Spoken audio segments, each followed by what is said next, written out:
क्या रामायण सच में हुई थी या यह सब बस एक मनगढ़ंत कहानियां हैं? इसके ऊपर कई बार चर्चाएं हो चुकी हैं। कई लोग हैं जो इसे सच मानते हैं, लेकिन कई ऐसे भी लोग हैं जो आज कहते हैं कि यह सब एक मनगढ़ंत कहानी है, क्योंकि ऐसा हो ही नहीं सकता। लेकिन आज की वीडियो रामायण को काल्पनिक मानने वालों को हिलाकर रख सकती है। आज हम आपको वैज्ञानिक रिसर्च के कुछ ऐसे सबूत दिखाएंगे जिन्हें देखने के बाद आप ये मानने को मजबूर हो जाएंगे कि रामायण बस एक धार्मिक किताब और मनगढ़ंत कहानी नहीं है, बल्कि रामायण सच में हुई थी और श्री राम, रावण, हनुमान जी ये सब सच में मौजूद थे। और यही सब बातें जानने के लिए इस वीडियो के अंत तक जरूर बने रहें। आप देख रहे हैं mystery of God YouTube channel. ऐसे ही इतिहास का नॉलेज लेने के लिए इस चैनल को सब्सक्राइब कर सकते हैं। रामायण भारत के सबसे प्रसिद्ध ग्रंथों में से एक है। भारत में रामचरितमानस का पाठ पूरी आस्था के साथ होता है। महर्षि वाल्मीकि द्वारा रामायण में भगवान राम की संपूर्ण जानकारी लिखी गई है। और लेकिन कुछ लोग भगवान के होने पर ही सवाल उठाते हैं और रामायण को केवल कहानियों से भरी किताब मानते हैं। रामायण के अनुसार भगवान राम ने अधर्मी रावण को मारकर धर्म की स्थापना की थी। ज्यादातर लोगों का सवाल होता कि क्या भगवान राम वाकई धरती पर पैदा हुए थे? क्या वास्तव में रावण के 10 सिर और 20 भुजाएं थी? क्या हनुमान जी अपनी इच्छा से अपना रूप बदल सकते थे? और इन सब बातों की वजह से ही कई लोग रामायण को झूठ समझते हैं। मगर आज हम वैज्ञानिक अध्ययनों के आधार पर सिद्ध कर देंगे कि रामायण में वर्णित घटनाएं पूर्णतया सत्य हैं। नंबर 1, रामायण कालीन हवाई अड्डे। जितना हम रामायण को भारत में मानते हैं, उतना या फिर कहूं कि उससे भी ज्यादा श्रीलंका में माना जाता है। और इसीलिए श्रीलंका में रामायण अनुसंधान टीम ने रावण के रामायण काल के 4 हवाई अड्डे खोजने का दावा किया है। पिछले 9 वर्षों से यह ऑर्गेनाइजेशन श्रीलंका के कोने कोने की छानबीन कर रही थी। यहां उन्हें कई जानकारी और अवशेष मिले, परंतु 4 सालों में लंका के दुर्गम स्थानों की खोज के कारण रावण के 4 हवाई अड्डे हाथ लगे। रामायण अनुसंधान टीम के अध्यक्ष अशोक कैंट का कहना है कि रामायण की लंका वास्तव में श्रीलंका की है। यहाँ उसानगोड़ा, गुरुलोपोथा, तोतुपोलाकंदा और बरियापोला नामक 4 हवाई अड्डे मिले हैं और इन्हें हवाई अड्डों से रावण पुष्पक विमान को आसमान में उड़ाता होगा। और यह हवाई अड्डे न सिर्फ ये बताते हैं कि रामायण सच में हुई थी, पर यह भी बताते हैं कि उसमें लिखी गई सारी बातें जिन पर हमें यकीन नहीं होता, वो भी सच हैं। नंबर 2, रावण का महल। रामायण के अनुसार रावण सोने की लंका में रहा करता था, जिसे हनुमान जी ने जला दिया था। श्रीलंकन गवर्नमेंट को श्रीलंका में एक ऐसा महल मिला है और यह दावा है कि यह महल रामायण काल का है। इस महल से कहीं सीक्रेट रास्ते निकलते हैं जो उस महल को शहर के अलग अलग जगह से जोड़ता है। लेकिन जब रिसर्च टीम ने इन पर रिसर्च की तो पता चला कि गुफाएं नेचुरल नहीं बल्कि किसी समय ने इंसानों द्वारा बनाया गया था। श्रीलंकन हिस्ट्री के अनुसार रावण शहर के अलग अलग हिस्सों में अचानक से ही प्रकट हो जाया करता था और पलक झपकते ही उन हिस्सों से गायब होकर अपने महल में पहुंच जाता था। इसलिए जानकारों का मानना है कि रावण इन्हीं गुप्त रास्तों का इस्तेमाल किया करता था। अब इतने बड़े एविडेंस को हम कैसे नकार सकते हैं? नंबर 3, अशोक वाटिका के सबूत। रामायण के अनुसार रावण ने माता सीता का हरण करके उन्हें अशोक वाटिका के अंदर रखा था। कहा जाता है कि अशोक वाटिका रावण का सबसे पसंदीदा स्थान था। यह जगह इतनी रहस्यमयी थी कि हनुमान जी इसे आसानी से ढूंढ नहीं पाए थे। मगर हैरानी की बात तो यह है कि वह अशोक वाटिका आज भी श्रीलंका में मौजूद है। ऐसा माना जाता है कि एलिया पर्वत की एक गुफा में माता सीता को रखा गया था, जिसे सीता एलिया नाम से जाना जाता है। यहाँ सीता माता का एक मंदिर भी है जिसे विरांग टोक कहते हैं और वहियांगना से 10 किलोमीटर की दूरी पर है। यहीं पर सीता जी का अपहरण कर पुष्पक विमान को उतारा गया था। मगर यहाँ पर जिस बात ने सबसे ज्यादा चौंकाया वो यहाँ मौजूद पेड़ हैं।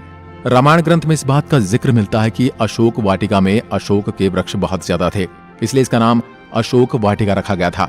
अब जैसा रामायण में इस वाटिका के बारे में कहा गया था, वैसा आज यह गार्डन है, जो कि इसे हम रामायण कालीन एक सबूत मान सकते हैं।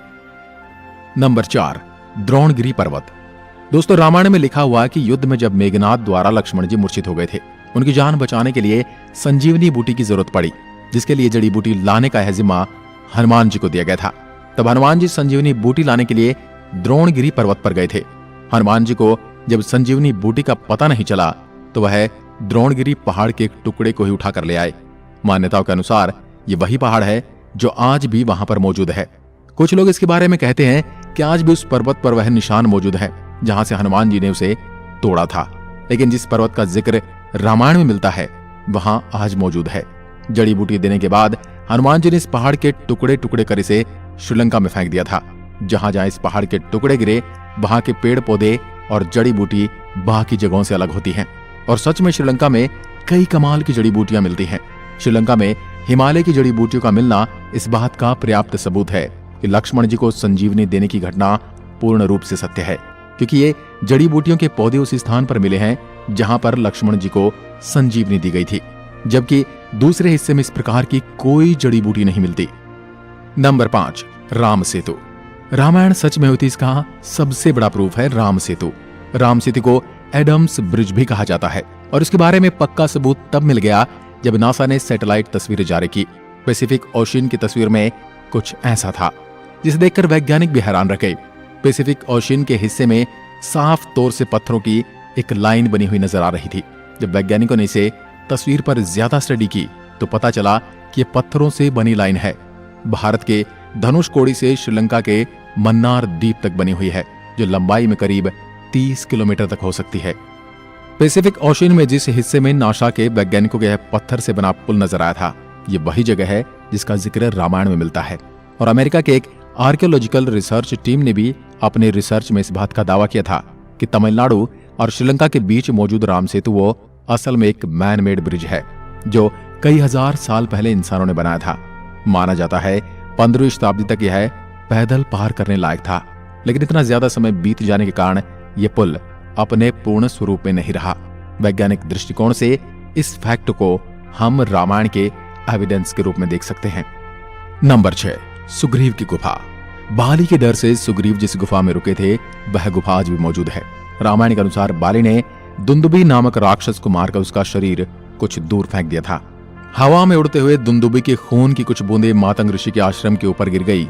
ऋषि ने अपने तप के बल से जान लिया कि किसकी हरकत है। फिर क्रोधित ऋषि ने बाली को श्राप दिया था कि कभी भी ऋषि के पर्वत के क्षेत्र में आएगा तो उसकी मृत्यु हो जाएगी। सुग्रीव को राज्य से निकाले जाने पर वह इसी जगह पर आए थे, क्योंकि वह जानते थे कि बाली यहां नहीं आ सकता। यहीं पर उनकी मुलाकात राम जी से भी हुई थी और बाद में राम जी ने बाली का वध किया था और सुग्रीव को किष्किंधा का राज्य सौंप दिया था। और ये सारी गुफाएं आज भी मौजूद हैं।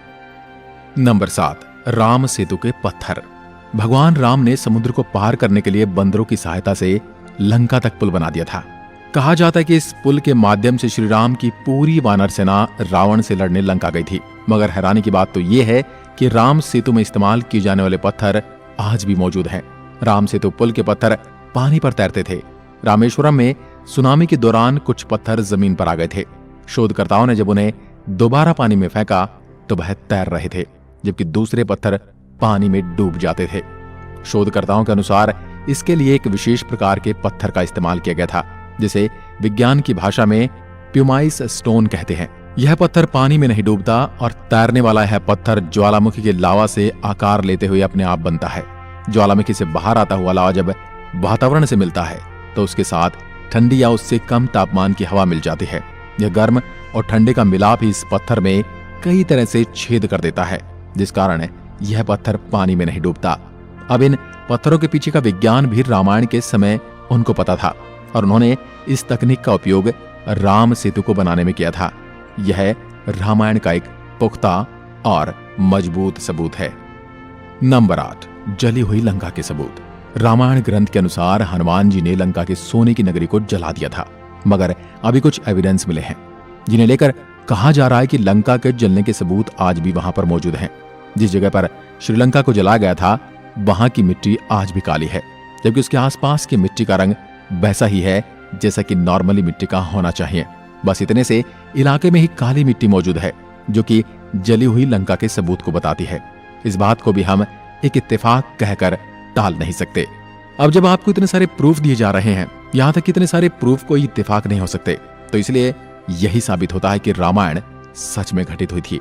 आपका क्या विचार है हमें कमेंट में लिखकर जरूर बताएं। एक बार फिर मिलते हैं एक और ऐसी दिलचस्प वीडियो के साथ। तब तक के लिए नमस्कार। जय हिंद, जय भारत, जय श्री राम।